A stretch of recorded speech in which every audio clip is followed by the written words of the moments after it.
All right, my dear BIBLEin365 brothers and sisters, we have arrived to the book of Numbers.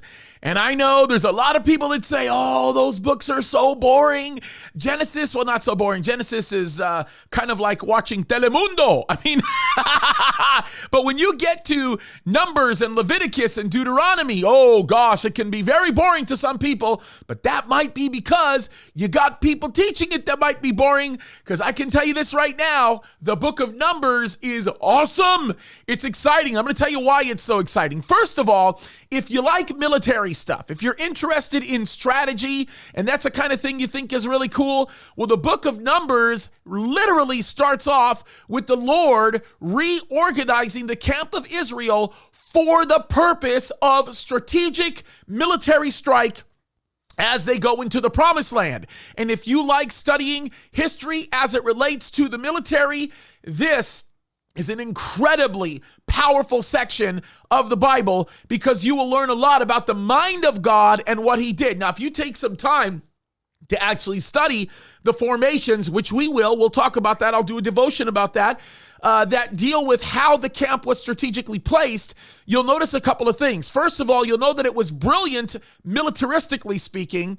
But the other thing you're going to find out is it made it to a point where people in their human mind would look at an attack that God had commissioned in order to take the promised land and would realize that the Israelites could not get the glory for that attack. In other words, it positioned them in the perfect and most strategic place to actually depend upon God in order to do what it was that God was going to call them to do. So we'll go over that. And then the other part of Numbers that to me is so incredibly important and I think just remarkably powerful is when you get to the section where you see Numbers chapter 20. And of course, there'll be many like this. I'll do a devotion on this as well, where God tells Moses to do something very specific and he does what God did not want him to do. As a matter of fact, I take this one so seriously that I have this particular Numbers passage ingrained on the inside of my pulpit, and I actually have a phrase that says, do not strike the rock. That's the remembrance for me,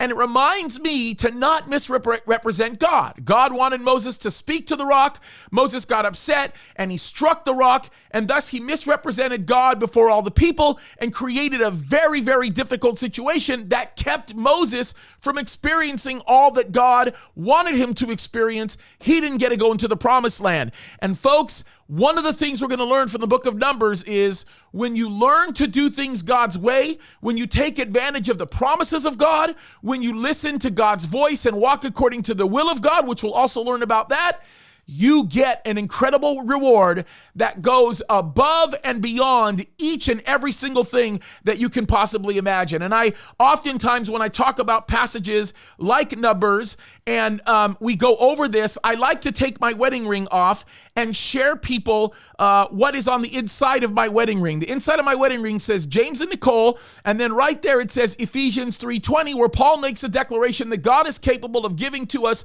anything far above and beyond anything we could possibly comprehend or hope for. And I believe this is a Numbers way of thinking. And you'll learn about this because God is capable of doing for us things that we could never think could possibly ever happen on our own, but God does it when we're willing to take a listen to him. And that's a thing that's amazing. We learned that from the book of Numbers. You'll be blessed. Study it well. Just a quick reminder, we've got all of the Bible studies through Numbers at CalvaryChapelSignalHill.com. You can visit our YouTube page. Please follow me on Instagram. We keep you guys informed, all Bible content or Bible prophecy or politics stuff. Of course, we got to live out our Christian life through politics, which in essence emanates from the pulpit. So let's get on it. We've got a battle to fight. God is good. We learn a lot from the book of Numbers. Keep fighting the good fight, folks. Keep reading. You're doing great. God bless you.